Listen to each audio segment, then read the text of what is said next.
MLB Free Agency is officially underway, and the most popular free agent this offseason by far, Juan Soto, has the world abuzz around him. Soto just turned 26 years of age, like just 2 weeks ago. So it should come as no surprise that a player as good as Juan Soto is, and just 26 years old, is about to get paid this winter. Early reports, if they are to be believed, from Pinstripes Nation are that the Yankees are preparing to offer Juan Soto a 13-year contract at $575 million. That same source also claims that the Mets are willing to offer the same money, but on a 10-year deal. And these numbers coincide with what MLB industry experts have said, and if anything, it's likely that with enough competition from teams to sign Soto, that the final money will sail well beyond $600 million. MLB insider and New York Post columnist Jon Heyman has said that there are currently 7 teams that have called about and are actively engaged with Juan Soto and his agent Scott Boras, one of which being the Tampa Bay Rays. Now, I'm not sure if Tampa is calling Soto to ask if he has any TV show recommendations or if they're actually wanting to sign him, but it is surprising, at least on the surface. The Rays, of course, notoriously have been one of the lowest spending teams in baseball. The highest their payroll has ranked in the last decade was 23rd out of 30 teams. But in recent years, Tampa Bay has selectively tried to land one of the big fish in free agency. The Rays made an attempt at this year's World Series MVP Freddie Freeman back in the 2021 offseason when he was on the market. Their offer reportedly was $140 million for 6 years. Now, of course, Freddie would decline and take a 6-year deal with the LA Dodgers for $162 million. But the next year, 2022 offseason, they came back and made an attempt at a big bat, this time Aaron Judge. According to Christy Ackert of the Tampa Bay Times, the Rays were believed to have been willing to talk about a contract of about 10 years and $300 million. Once again, that offer would not be accepted, and Judge would stay with the Yankees on a 9-year, $360 million deal. I definitely wouldn't think the Rays are a favorite to get Soto this winter, especially with their stadium situation still not being ironed out. As of right now, nobody knows where the Tampa Bay Rays will play in 2025. But nonetheless, I love to see these smaller market teams interested and engaged with top-tier free agents. The Dodgers are another team interested because, of course, they are. Look, I'm going to be honest, I don't see it personally. The Dodgers have technically freed up a good bit of money this offseason.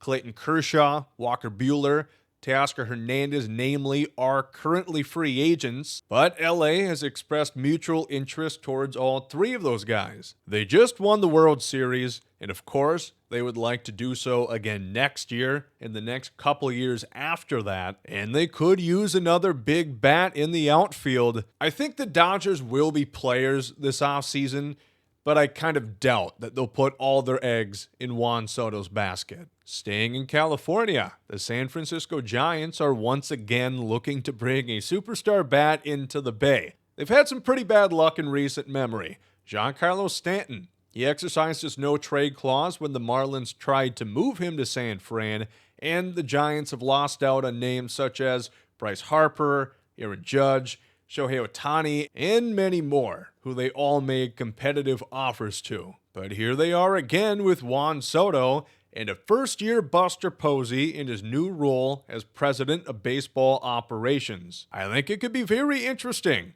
The Giants have a pretty modest payroll right now. They are consistently within the top revenue-earning teams in baseball, and they've got a bunch of really good, really cheap talent on that roster. You look at the breakout years from Elliot Ramos and Tyler Fitzgerald. There have been reports about Juan Soto's desire to stay on the East Coast, but I think he could be a great fit in San Francisco.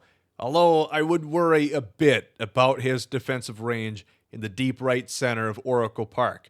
If he should sign there, I think left field would probably be a better choice. The Toronto Blue Jays seem to be in play for Soto. Again, like the Giants, they have been aggressive the past couple off seasons in efforts to sign one of the big name free agents, but have had similar misfortunes. The Jays are in an interesting spot. 6 of their top 7 earners will be free agents within the next 2 years, and they've got a lot of decisions to make. Re-signing Vladimir Guerrero Jr. and assessing Bo Bichette are the two biggest. Chris Bassett and Kevin Gausman's contracts will expire after the 2025 season, and I'd imagine letting one of them go would be an option. Seeing the progression of starters like Bowden Francis and Yariel Rodriguez alongside similar minor league prospects, Ricky Tiedemann, Jake Bloss, Trey Savage, how the team projects those pitchers is going to be very important for Toronto. Look ahead to 2026 after that season.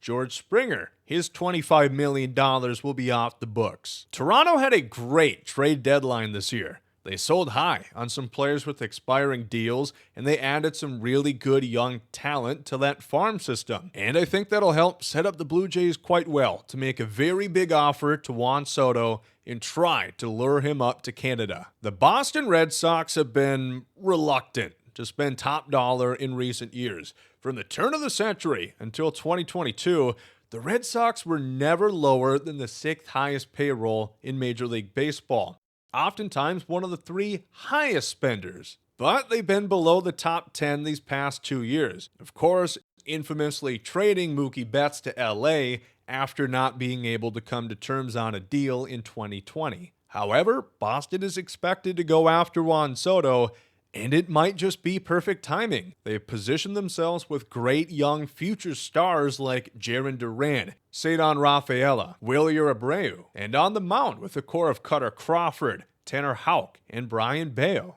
If the Sox brass is ready to spend again, I think there'll be another excellent fit for Soto's services. And finally, we've got the 2 teams in New York, likely the 2 favorites in this race. Soto was, of course, with the Yankees last year, and we talked a good bit about their case to bring back Juan Soto in this video here, so check it out. It's definitely realistic to re-sign Soto.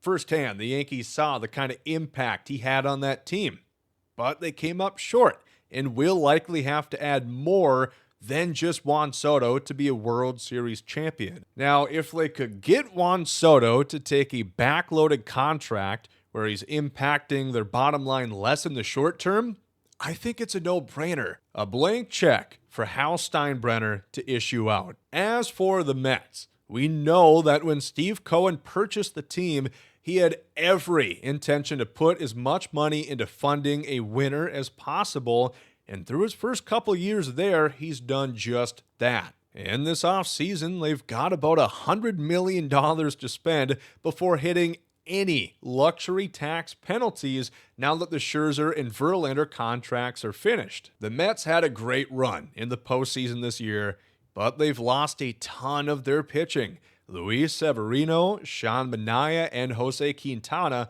are all free agents, so they've got a lot to make up for on the mound, which is arguably just as important as signing a Juan Soto. However, they should have a healthy Kodai Senga back, who made just 1 start in the regular season for them, and that already really helps out the rotation. Steve Cohen has shown very little regard for the competitive balance or luxury tax in his first years as the Mets owner, and I think that bodes really well for their chances.